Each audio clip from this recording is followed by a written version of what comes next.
જય શ્રી કૃષ્ણ મિત્રો, તમારું સ્વાગત છે ફરીથી મારી 100 ડેઝની સિરીઝમાં. અને આજનો બીજો દિવસ છે. તમે જોઈ શકો છો જેમ કે અત્યારે બપોરના 2 વાગ્યા છે અને મારે વિડીયોઝ બનાવવું પ્રાયોરિટી છે, એટલે હું સૂતા પહેલાં વિડીયોઝ બનાવીશ. અત્યારે હું જસ્ટ જોબ પરથી આવ્યો છું અને આજનો વિડીયો શેના માટે થવાનો છે? આજનો વિડીયો એના માટે થવાનો છે જે તમને કોઈએ નહીં કીધું હોય, આઈ વુડ સે કે તમે નહીં જોયું હોય કેનેડામાં. ગાઈઝ, કેનેડામાં તમે ઘણા બધા બેઝમેન્ટ જોયા હશે, મતલબ બેઝમેન્ટ ટૂર જોયા હશે. ઘણા બધા લોકોના વિડીયોઝ છે, મેં પણ જોયેલા છે ઓલરેડી જ્યારે હું ઇન્ડિયામાં હતો. પણ તમને કોઈ એવું નહીં કીધું હોય કે કેનેડામાં બેઝમેન્ટ કેમ હોય છે. આજે હું તમને એ કહેવાનું છું કે કેનેડામાં બેઝમેન્ટ કેમ હોય છે. સૌથી પહેલું કારણ કે કેનેડામાં ઠંડી બહુ વધારે હોય છે, જે આપણને બધાને ખબર છે. તમે ઇન્ડિયામાં હશો કે તમારા કોઈ રિલેટિવ કે કોઈ બી તમારા છોકરો કે છોકરી બહાર હશે તો તમને ખબર હશે કે કેનેડામાં ઠંડી મતલબ બહુ ભયાનક હોય છે.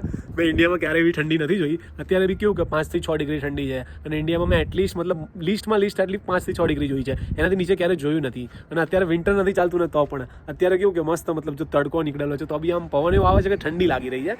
એટલે તાપમાન મતલબ કેવું કે બહુ ડાઉન હોય, જે બી ટેમ્પરેચર હોય કેનેડામાં બહુ ડાઉન હોય. અને સ્નો પડે ને એટલે જમીન થીજી જાય, એટલે કે ઘરમાં તિરાડ ના પડે ને એટલે આ લોકો 7 થી 8 ફૂટ કે 4 થી 8 ફૂટ અંદર પાયો ખોદે ઘરનો. અને એ જગ્યામાં શું રાખે ને શું નહીં એ પણ તમને હું આજે બતાવીશ. હું મારા બેઝમેન્ટમાં જઈ રહ્યો છું. આ છે મતલબ ભોંયરું. આપણે ઇન્ડિયામાં એવું કે ભોંયરું, બરાબર? આપણે કોઈને કહીએ તો બેઝમેન્ટ. ફોરેન કન્ટ્રીઝમાં મોસ્ટલી બેઝમેન્ટ કે આ લોકો. આ છે એનું એન્ટ્રાન્સ. તમે જોઈ શકો છો કે કેટલું આમ સારું છે.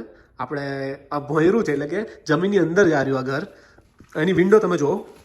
મોસ્ટલી બેઝમેન્ટની વિન્ડો કેવું કે આટલી તો હોય, આનાથી નાની પણ હોઈ શકે.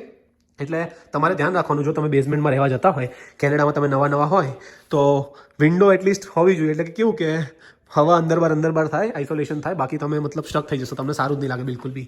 જોઈ શકો છો કિચન સારું એવું બધું છે, પ્લેટફોર્મ અને જગ્યા પણ સારી એવી છે. આ સિંક અને ઘણા બધા સ્ટોરેજ રૂમ છે. એટલે કેનેડામાં બેઝમેન્ટમાં આવું બધું તો હોય જ છે. અને આગળ હું તમને કહું કે બીજું બી કારણ કે ભાઈ કેનેડામાં બેઝમેન્ટ હોવાનું કારણ શું છે.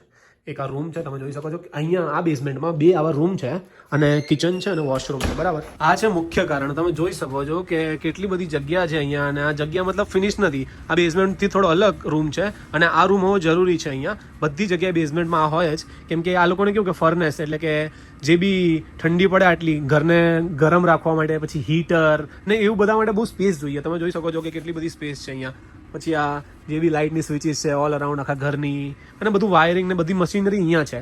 હવે આ જ વસ્તુ મેઇન ફ્લોર પર રાખ્યા લોકો તો આ લોકોની બહુ સ્પેસ કન્ઝ્યુમ કરે અને મતલબ એ ફિટ પણ ના થાય. તમે જોઈ શકો છો આ કેટલું મતલબ વધારે મોટું છે મશીનરી. પછી વોશિંગ મશીન આ બધું સેપરેટ છે, એ લોકોને ઉપર પણ છે. બટ આ કારણ માટે અહીંયા બેઝમેન્ટ હોય છે. આ એક બીજું કારણ છે. બીજું કારણ, મોસ્ટલી બધા ઘરમાં આવી રીતે બેઝમેન્ટ તો હોય જ, પણ કેવું કે ફિનિશ ના હોય. એટલે મેં જે તમને મતલબ સ્ટોરેજ બતાવીને એવું હોય આખું ઓલ અરાઉન્ડ. આ ફિનિશ કરાવવું પડે. અને આ લોકો ફિનિશ કેમ કરાવે? એટલે કે આ બધું પ્રોપર કરાવે, આવી રીતે વોલ, કિચન થઈ ગયું, પછી વોશરૂમ થઈ ગયું, રૂમ્સ થઈ ગયા. એ એક રેન્ટ માટે કરાવે કે એ લોકોની એક એક્સ્ટ્રા એડિશનલ ઇન્કમ થાય.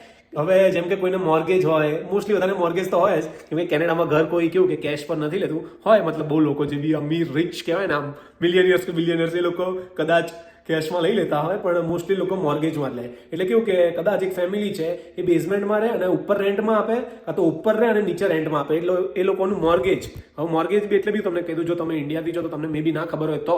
હવે મોર્ગેજ એટલે આપણે જે બી લોન લઈએ ઘર માટે, જે બી આપણે ઘરનું મતલબ પૂરું કરવા માટે પૈસા ભરવા માટે, એ મોર્ગેજ કહેવાય કેનેડામાં. એટલે એ પૂરું કરવા માટે બી લોકો એવું કરતા, કેમ કે કેવું કે એ લોકોને તો આપણે પેલું અહીંયા નડવાનું છે નહીં, કોઈ આ બધું સેપરેટ આપણે બનાવી દીધું. એક ટાઈમ ઇન્વેસ્ટમેન્ટ, મતલબ 1 ટાઈમ ઇન્વેસ્ટમેન્ટ, અને પછી કેવું કે આ ઇન્કમ છે, એમ કન્ટિન્યુઅસ ઇન્કમ. એટલે જો તમે કેનેડા આવતા હોય તો તમારે આમ બેઝમેન્ટમાં મે બી આમ રહેવું હોય તો હું તમને એડવાઇસ આપી શકું મારી, કેમ કે હું અહીંયા વર્ષથી છું. અને કેવું કે જો કેનેડામાં તમે બેઝમેન્ટમાં રહેશો તો તમને રેન્ટ ઓછું પડશે, ટુ બી ઓનેસ્ટ.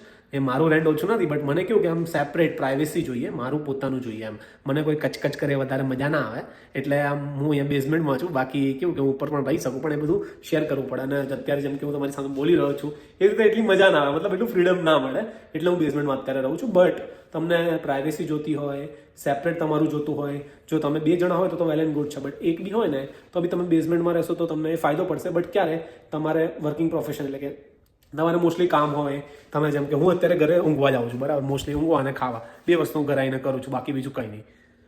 બેઝમેન્ટમાં તમે સાંભળ્યું હશે કે ડિપ્રેશન પણ આવી શકે. એટલે કેવું કે અહીંયા સનલાઇટ બહુ ઓછી આવે. મેઇનલી જેમ કે અંધારું થઈ જાય તો આટલી તો વિન્ડો છે, અને આ હોલની વિન્ડો છે. રૂમની વિન્ડો તો આનાથી પણ નાની છે, અને કોઈ બેઝમેન્ટમાં તો મતલબ આટલી જ વિન્ડો, એકદમ નાની, આનાથી અડધી પણ નહીં. એટલે બહુ ખરાબ આપણા માઇન્ડ માટે હોઈ શકે. કેમ કે આપણે કેવું કે હંમેશા તડકામાં રહેલા છીએ અને આપણને આમ હવા ઉજાસ વધારે ગમે, એના વગર કંઈ મતલબ છે નહીં.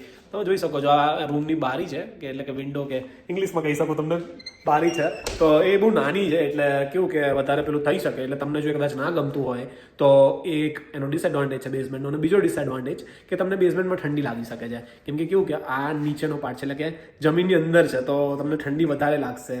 એટલે તમારે કેવું 1 થી 2 બ્લેન્કેટ તો મિનિમમ હોવા જ જોઈએ અને તમારે રાખવા જ પડશે, તો આ કામનું છે, બાકી કામનું છે નહીં. બાકી ઉપર રહેવું સૌથી સારામાં સારું છે, પણ બેઝમેન્ટમાં લોકો એના માટે જ રહે છે, જેમ કે એક તો થઈ ગયું પ્રાઇવેસી, એક તો થઈ ગયું અફોર્ડેબિલિટી, અને હા બસ આ બે જ કન્સર્ન છે, બીજું કંઈ નહીં. મને એ વધારે ગમ્યું એટલા માટે હું અત્યારે અહીંયા છું. જો તમને મારો આ વિડીયો ગમ્યો હોય તો શેર કરજો તમારા મિત્રો સાથે, અને આવા જ વિડીયો હું બીજા 98 દિવસ સુધી લઈને આવીશ, એટલે મારી ચેનલને સબસ્ક્રાઇબ કરજો. Thank you so much.